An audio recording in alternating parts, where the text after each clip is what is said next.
Welcome to the Startup Competitors Podcast, where we talk with early-stage entrepreneurs to understand what information they use to inform product roadmap, strategy, and market differentiation.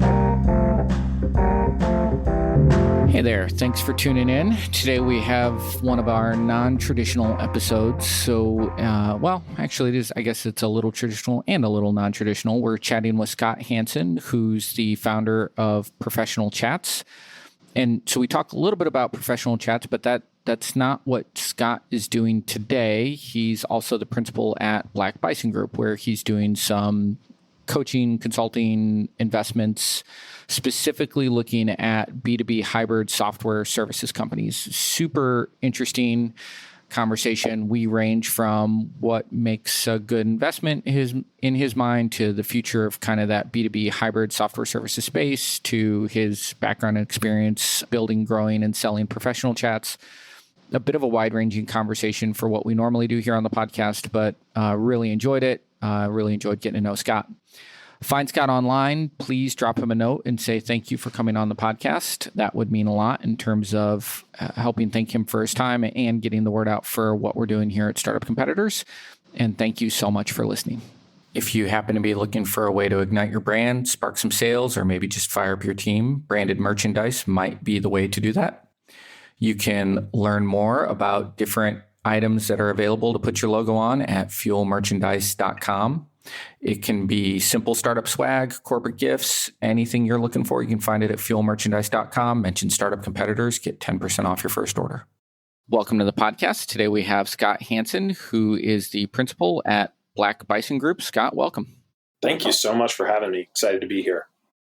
Why don't we start with a quick overview of what you're doing with the Black Bison Group?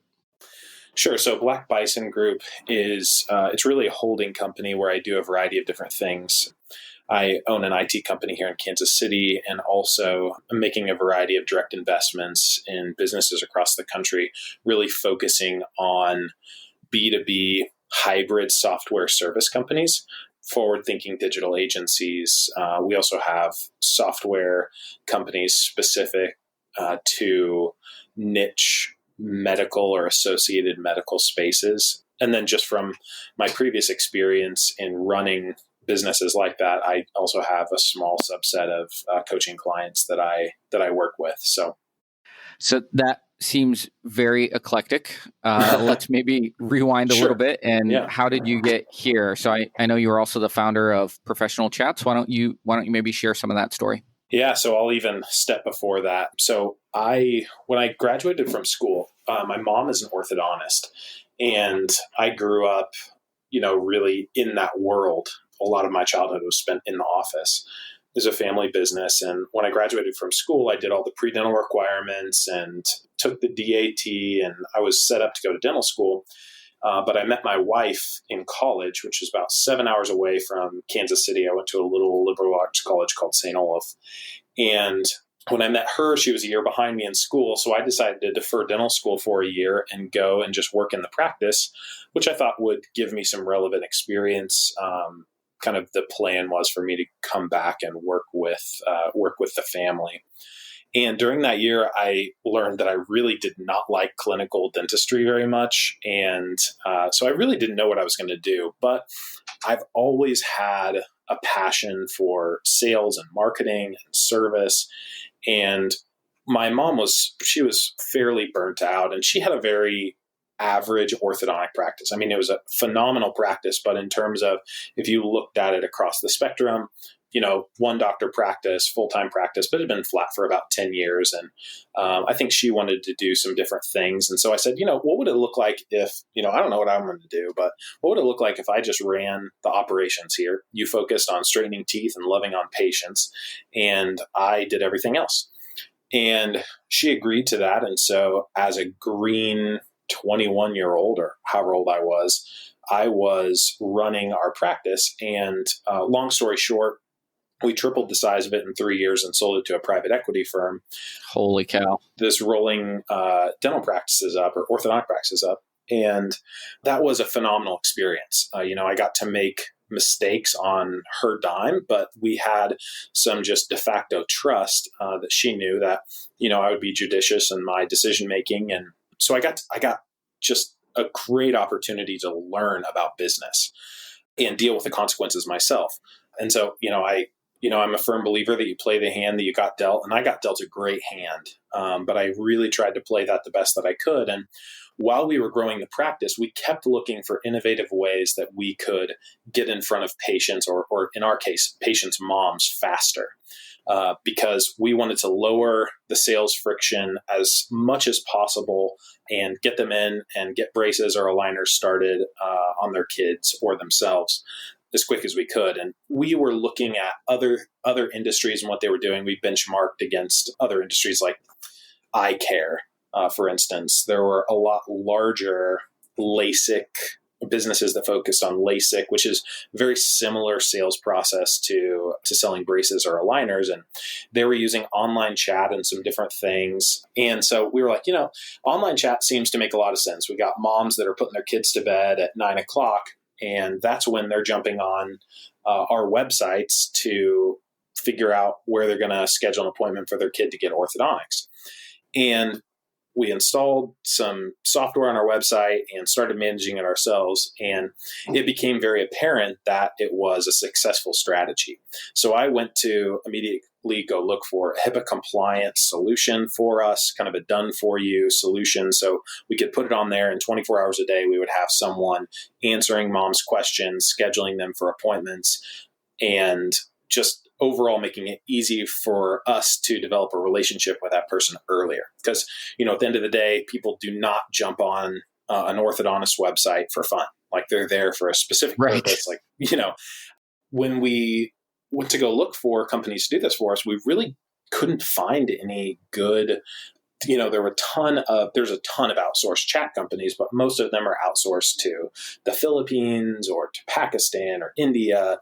And for us, developing the relationship and developing the trust was the most important piece, because just like if you're buying, if you're hiring a plumber to come out to your house, if you're not an expert in plumbing, you have no idea if they do a good job or a bad job. You're really relying on the trust of the provider. It's the same way in orthodontics.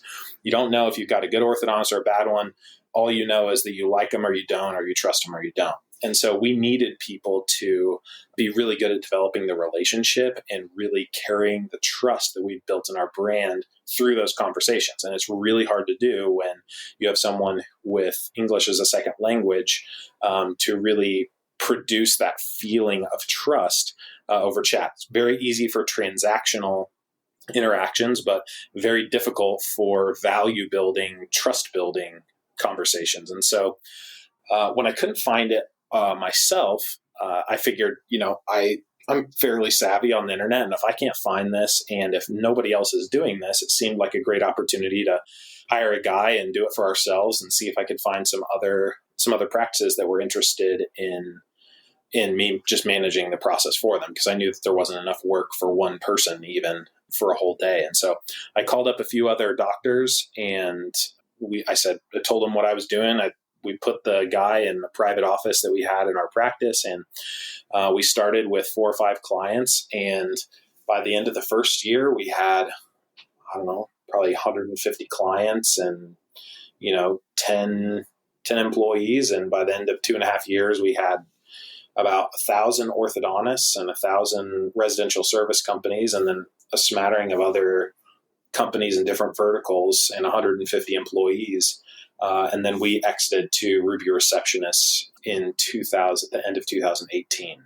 So that was really what led me to what I'm doing now with the hybrid B2B software and service companies, because that's at the foundation. That's what Professional Chats ended up being.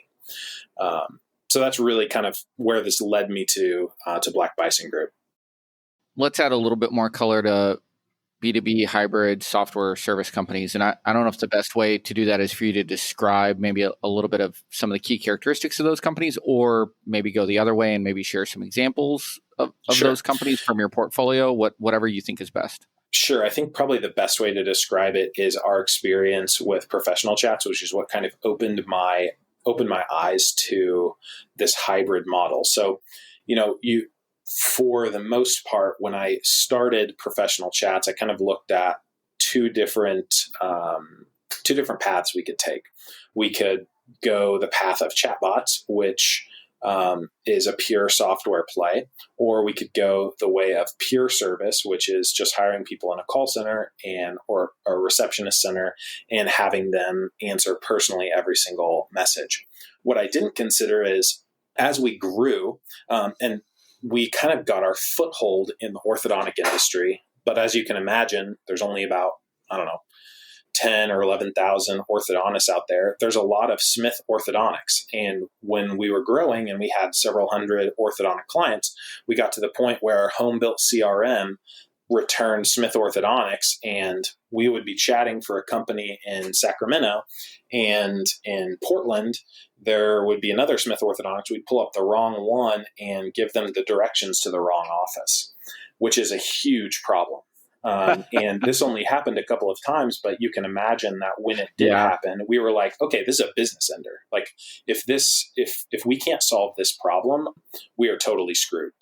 And so that's when I started thinking about developing software to help us solve this problem in our service business. And we ultimately developed software that is a bolt-on to existing chat platforms that allows agents to not only be more efficient in their work, but also make sure that they're returning exactly the right information at the exact time that they need it. And so we were able to leverage the service side of the business and the relationship side of the business, but also built software on top of it to help them do their jobs better. And I think that there's obviously a tremendous amount of focus in the pure software businesses, but I think that there's less focus paid to how software can influence or produce better results for a service business. And so that's really what created a lot of the underlying value. A lot of our underlying enterprise value was the creation of that software, because any business that wanted to provide personalized online chat service at scale needed a software like we built.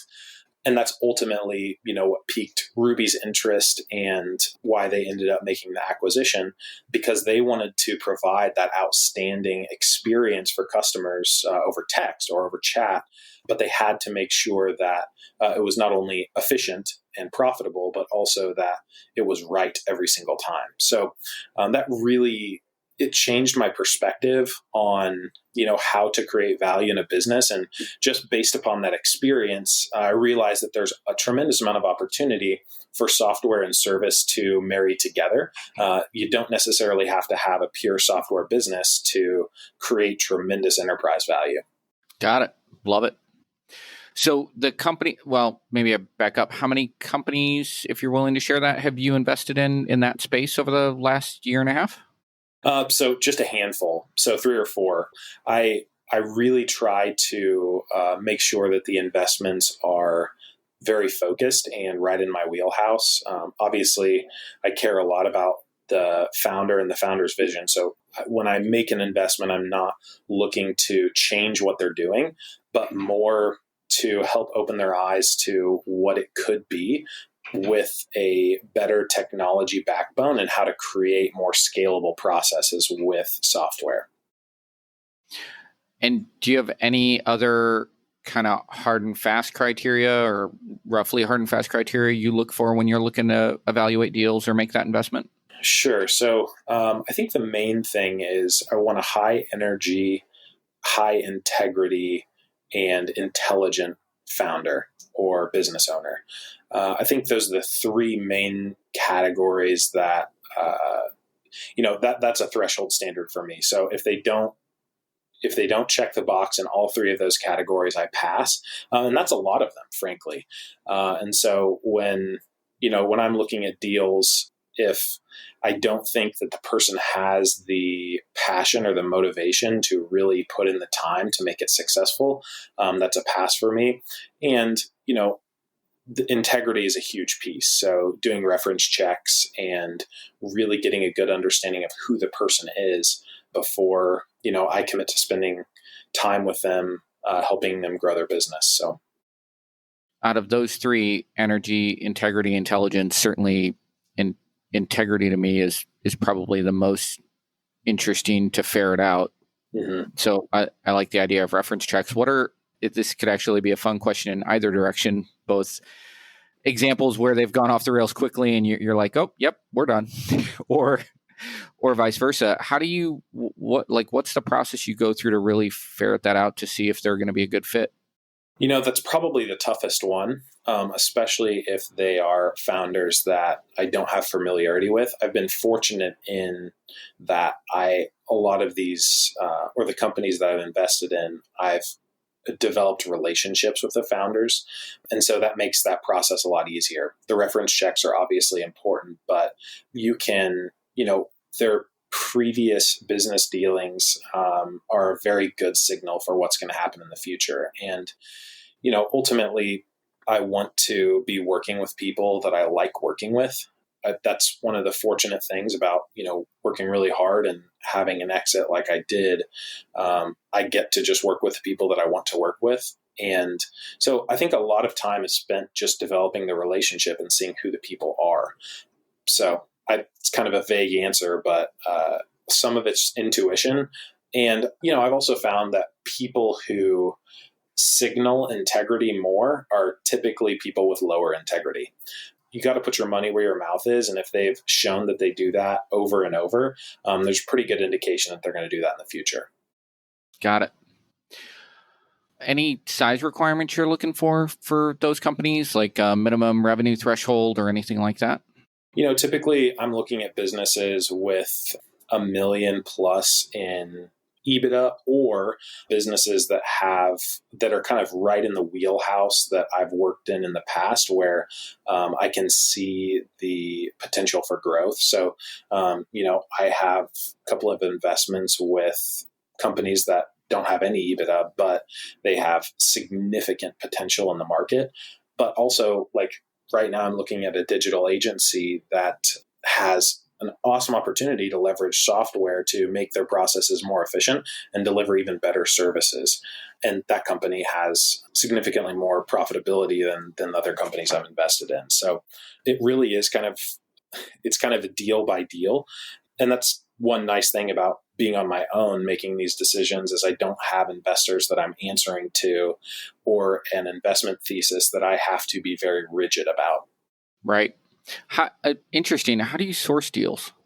Really by way of my network. So different private equity groups that pass on firms that are maybe too small, or just having conversations with other investors that are working on deals. So I don't have an elaborate or consistent way that I'm sourcing deals. I'm sure that over time that will develop.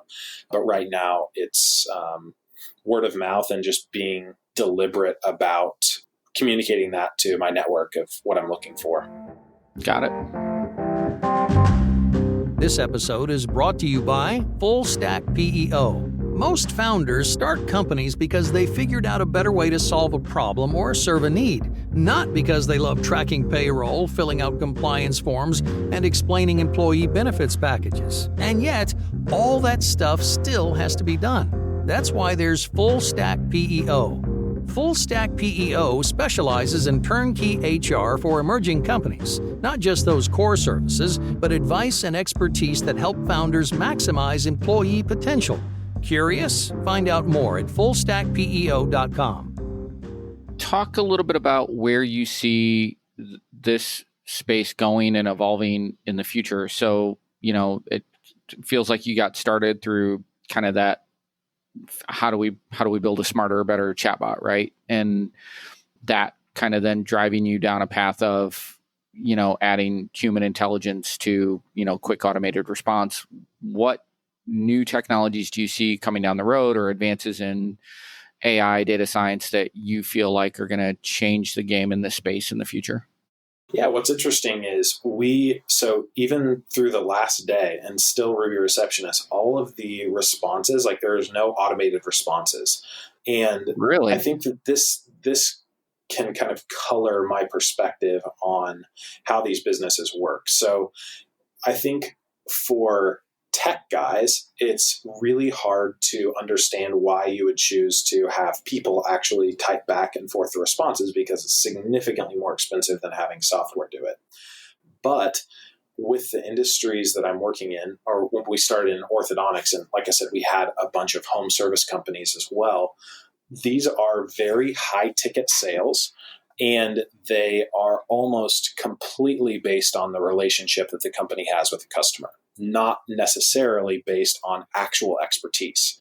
And so when you have a conversation with someone who wants to buy a whole home system, they need a heater and AC replaced, you might be looking at 20, 30 grand for a conversation, or for the value of the conversation.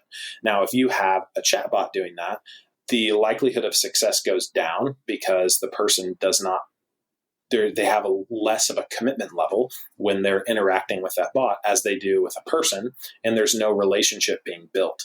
And so we did not use the software to tell the agents what to say.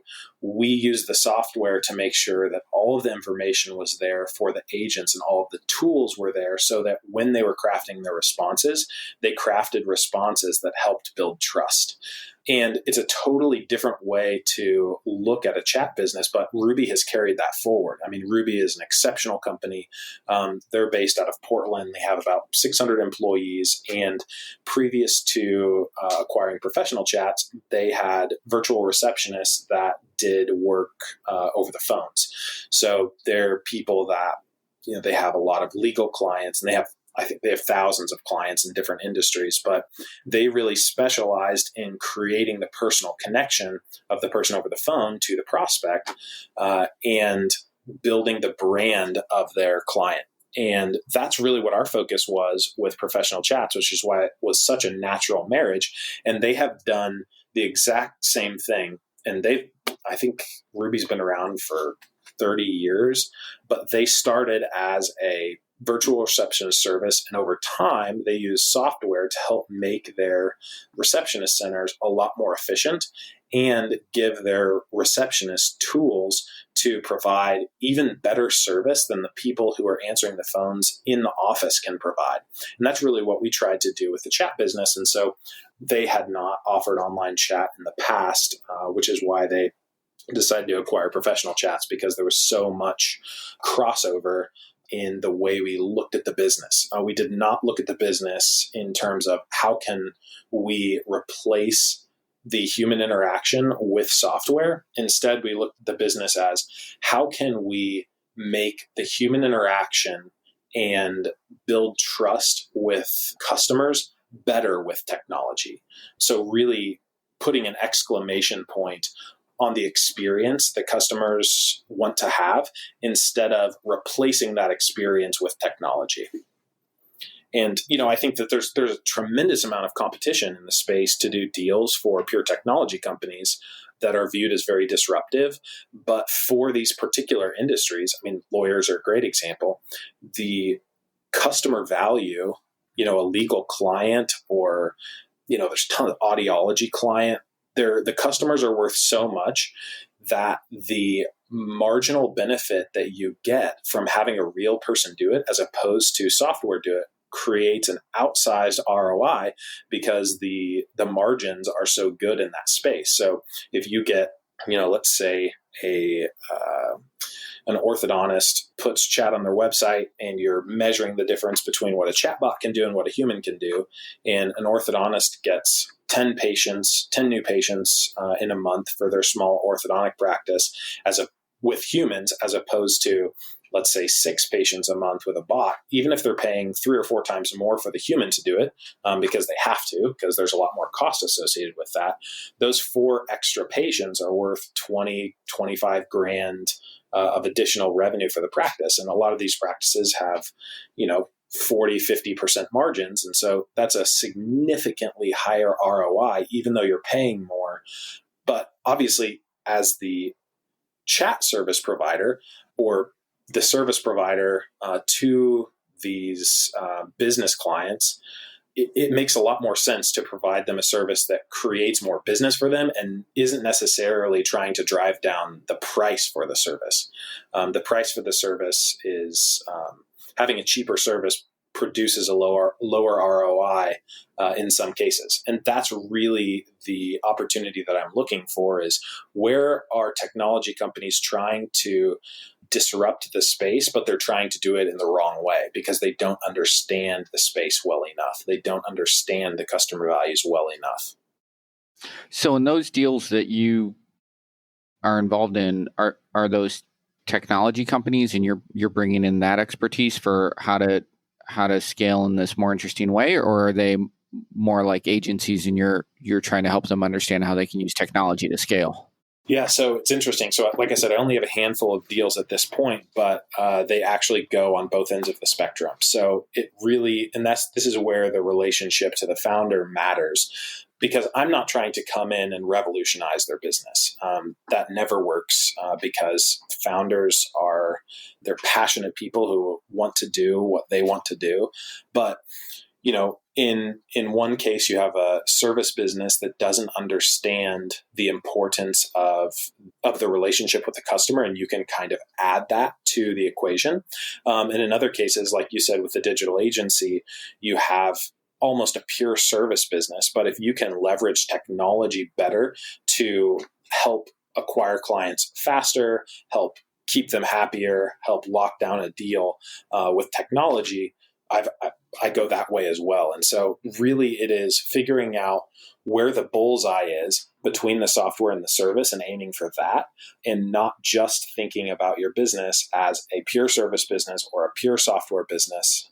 And I say all that knowing that there is a very specific application for this. This is not an application that you can use in every kind of business, but particularly with businesses that rely on high trust, that have, very valuable customers.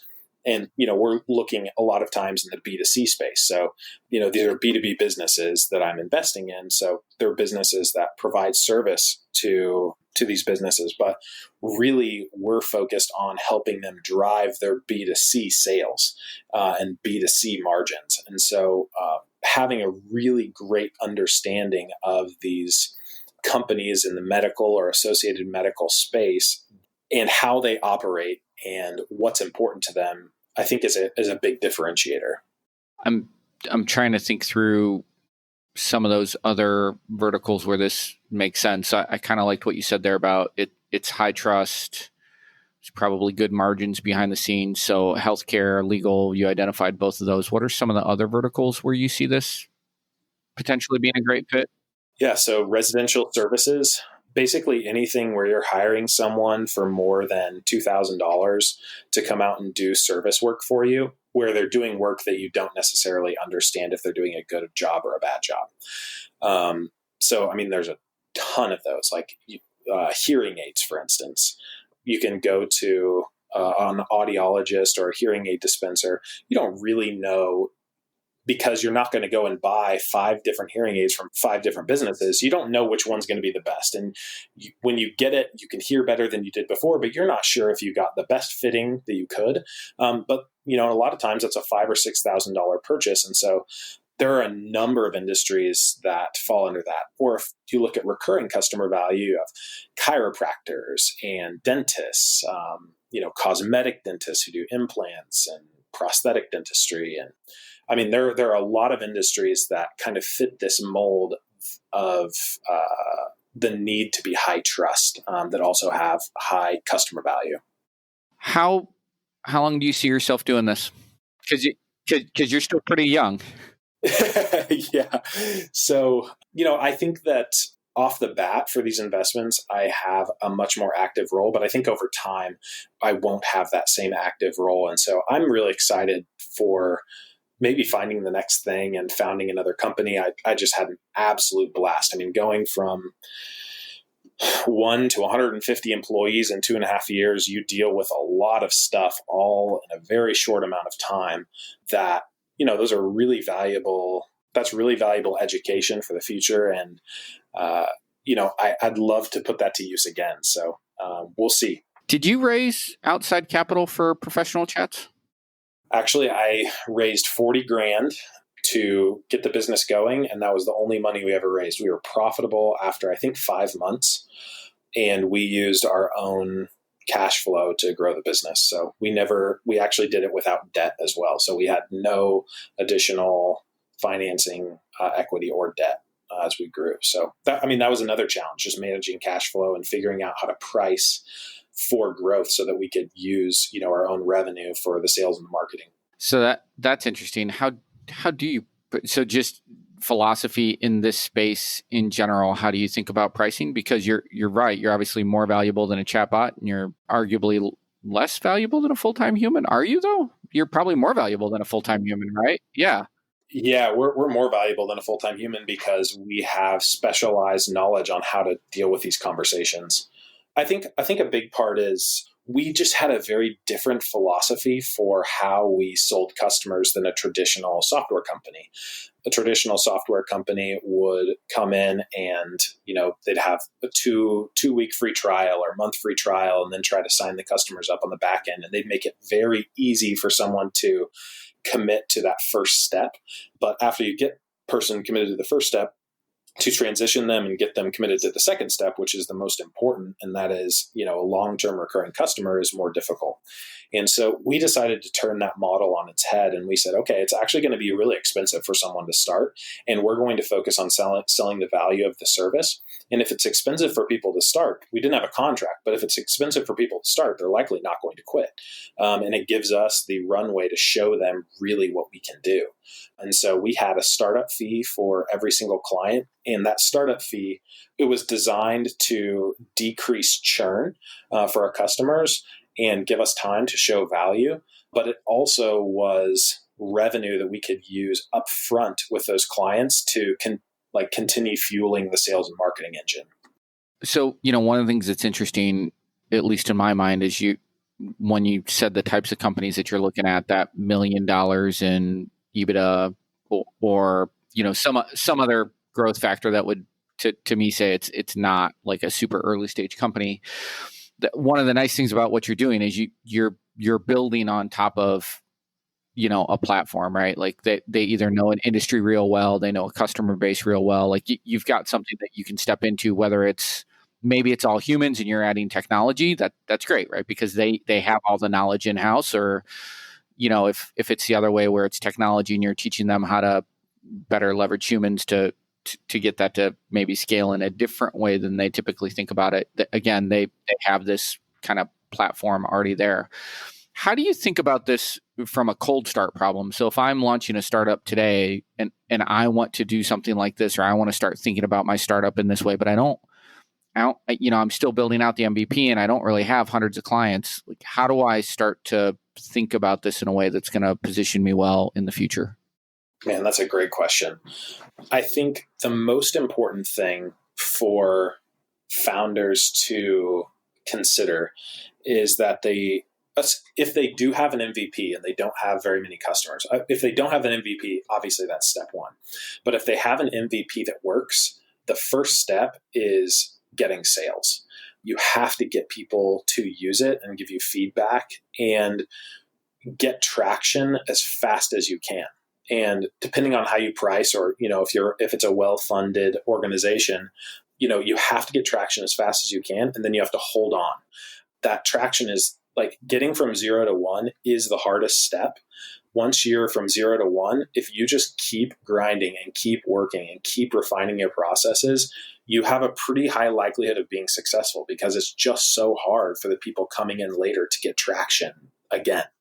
Or I should say get traction in the first place. So having a sales first culture, it's okay. I'm sure you've seen this with Developer Town. It's okay to build the plane as you fly it. We had everything, like we had a very simple home built CRM. We were using off the shelf chat software for a while. And we developed software as we went, as the problems started to exist. We didn't necessarily dump money into problems that didn't exist quite yet. We tried to be just in time with, solving some of the software problems. I think thinking about your startup as creating a market, as opposed to looking at what everyone else is doing and focusing on competitors. I think, the ultimate competitor is the customer. If you focus on the customer and delivering great value and don't focus on what your competitors are doing is really important, especially early on, because it can look very daunting when you're first getting started. I think understanding, depending on where your market is, understanding scalability in niche markets is a really important thing to consider. So in niche markets, which is an easier way to get traction, is in these niche markets, they might buy things differently in each market than they do in others. So for instance, how plumbers, people who own big plumbing companies, buy stuff is a little bit different than the way orthodontists buy things, and really figuring out what makes the customer buy and really driving that is important. And I think this was a challenge that I had early on. I listened to great podcasts and read great books about scalable sales. And sometimes in these niche markets, it doesn't work like the textbooks say. And there's more of an impact on influencer marketing and just getting the right marquee customers and getting them to recommend your service. That is not traditionally what's thought of as a scalable sales or marketing strategy. But for these niche markets, if you get one marquee customer that sings your praises, that one marquee customer can result in you taking a few % of market share because people really listen to them. And so I think understanding how buyers in these niche markets make purchasing decisions. I mean, there's a number of things. I think starting with a set of core values that you hold fast to. Two of the core values for professional chats were do more with less and to drive your bus. So do more with less I stole from Zappos. I think it's a phenomenal core value, and it really helps define that startup mentality. And then we wanted people that thought for themselves and were good decision makers and didn't point fingers at other people, because that slowed us down. And so that's, I think it's Josh Gordon wrote the book, The Energy Bus, and Drive Your Bus is derived from that. We wanted people that took responsibility for their own actions. And so those are two core values. No matter what company I start in the future, will be consistent. And then building operational processes that are forward looking. So, when you go from 1 to 10 employees in a year and, you're growing at 10, 15% a month, you have to be thinking about, okay, we've got 10 employees now, but what does it look like when we're building this process if we have 100 employees? And designing the process for the time that you have 100 or 200 employees, even though you have 10 now. And I think if you have a really quickly growing business, being very deliberate about the operational decisions and operational design is super important. I feel like I got more in that answer than what I bargained for. Thank you. That was good. You covered a lot of ground there. Talk about, are there, you don't have to name the deals obviously, but are there any deals you're evaluating right now that you're really excited about? Yeah, there's a deal right now that I'm looking at. It is a technology company that helps doctors manage remote treatments, and specifically for customers that make large purchase decisions that don't necessarily want to come into the office. This helps doctors manage their treatment remotely. It benefits the patient because they don't have to be seen in the office and take time out of their day doing other stuff that they'd like to do. And it benefits the provider because they can have better margins on the treatments that they're providing. And that has broad applications to different markets, but specifically for an industry that I know really well, like I said, orthodontics, for orthodontists doing aligner treatments for patients, or if they're checking retention, so making sure that the teeth are still straight or that they're checking an appliance. These are things that traditionally patients would have to come into the office to be seen by the doctor, but that really isn't needed. It's not necessary. And so this technology is helping doctors leverage the increased efficiency and make patients happier by doing these checks and other simple things that would have previously required them to come into the office, but now they're able to do remotely. And I think obviously with COVID, it has really opened people's eyes and open people's willingness to try technologies like this. And it's a really exciting time, frankly, for both customers and for providers, because people are just more willing to try something new. And sometimes in situations like this, what's new benefits both people. And it's existed in the past, but there's just been a lot less willing buy-in from providers. And so customers just haven't seen the benefit of it yet. Awesome. Love that. And you even already touched on what my next question was going to be, which is COVID impact. So that's great. Scott, if folks want to get in touch with you, learn more about what you're doing with Black Bison Group, what's the best way for them to do that? Sure. BlackBisonGroup.com. You can send a message through there. Alternatively, it's scott.hansen@blackbisongroup.com. And I'll go ahead and put a plug in here. If you know of businesses that are in this associated medical space that are either a software business that wants to grow and understand the market better, or a service business that has a lot of opportunity for growth and already has a foothold in the industry, I'd be more than happy to speak with people. Awesome. Thank you so much. I appreciate it.